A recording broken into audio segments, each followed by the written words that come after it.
Alright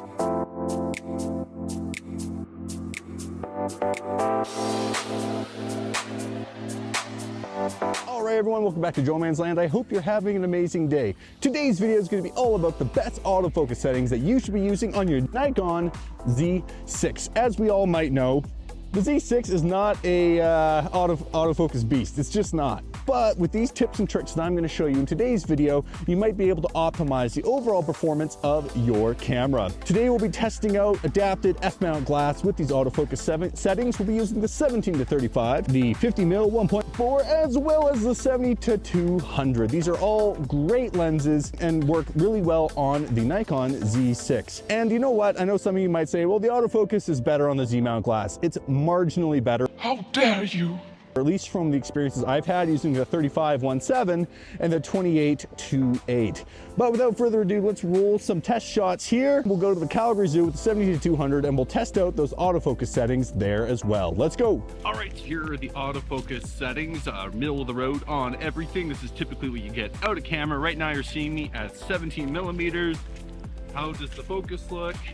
Does it look good if I get really close like this? Down. Up. Now on the 17-35, we're at 35mm on the old focus settings. How does it look? If I get close like this, does it really autofocus? If I go down, does it hit the background? If I come up, does it get my face? Let's go on to the 50mm 1.4. The audio is gone in these sections because the Rode VideoMic Pro died. We're on the 70-200 at 70mm wide open 2.8 on the old settings. Now we're on the same lens at 200mm 2.8 wide open on the old settings. So now let's go through the Nikon menu system here and let's have a look at how we actually go about changing the settings. Being a manual will give you the most control and the settings won't reset. If you're in the custom settings and you don't save the autofocus settings, sometimes it does kick back to the old way, which is probably not what you want. Okay, so let's have a look. What you want to do is go to the little pencil here, then go down to where it says autofocus. That's it. So there's a whole bunch of different settings in here. I will be playing around with the face and eye detect as opposed to animal detect once we go to the zoo later. But for now, we'll just leave it auto face and eye detection. That's the best thing to do. When you're in video mode, eye detection doesn't work. It's just the auto face detection that will pick up. So anyways, let's keep on going down here. Here we go. So the first thing we want to see is the autofocus speed. In the earlier samples there, it was set around 0 or -3. What you want to do is set this to +5 and make sure it's set to always. This will speed it up to the max. And then the autofocus tracking sensitivity, same thing. Right now we're set on 4, which is middle of the road. We're going to set that to high, meaning that it's going to autofocus track a lot faster. Anyways, now that we've put these settings on, let's see how they perform compared to what it did when it was in the stock settings that it came with from the factory, with the newest version of the firmware though at 3.5. Let's go. Now we're on the 17-35 at 17mm f2.8 on the new settings. Now we're on the 50mm 1.4 G at 1.4 on the new settings.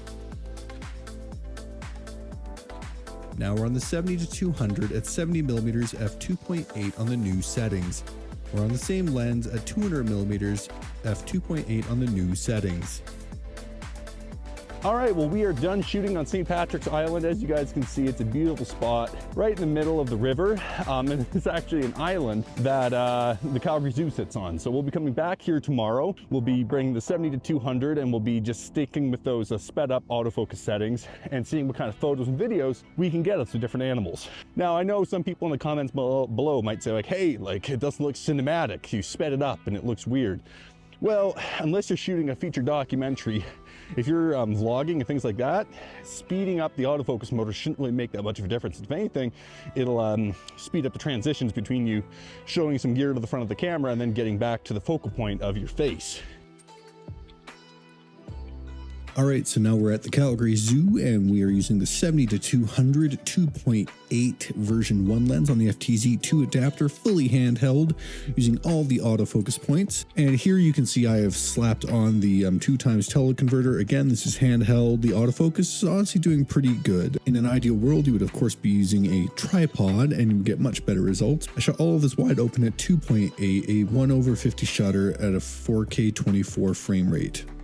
All right, folks, well, let's wrap this one up here. I would definitely say that these autofocus settings have really helped overall with my photo and video, just, really trying to nail it. But when you are going out to take your photo and video, really think, do you need the entire autofocus area to get the image or video that you're going after? If the answer is no, then you're going to get much better results if you set a smaller area for the camera to focus on. I'll go into that in another video, but if you know how to change that setting, it is something worth experimenting with. That being said, speeding up these autofocus settings will help that as well. But in the comments below, everyone, please tell me what your autofocus settings are on your Nikon Z camera, and if you think there are some things that I missed on. I'm not saying that these settings are going to make your camera a autofocus beast. If you have the option to use focus peaking and you can shoot manual, you might be a little bit more consistent, but I would definitely say that since I started using these settings, things have been better. Speeding these settings up won't necessarily give you a more cinematic result if you're shooting video, but it will hopefully help you nail your focus more times than not and more quickly than you would otherwise. And stay tuned, I will be doing a mic review coming up. I've got the Rode Video Mic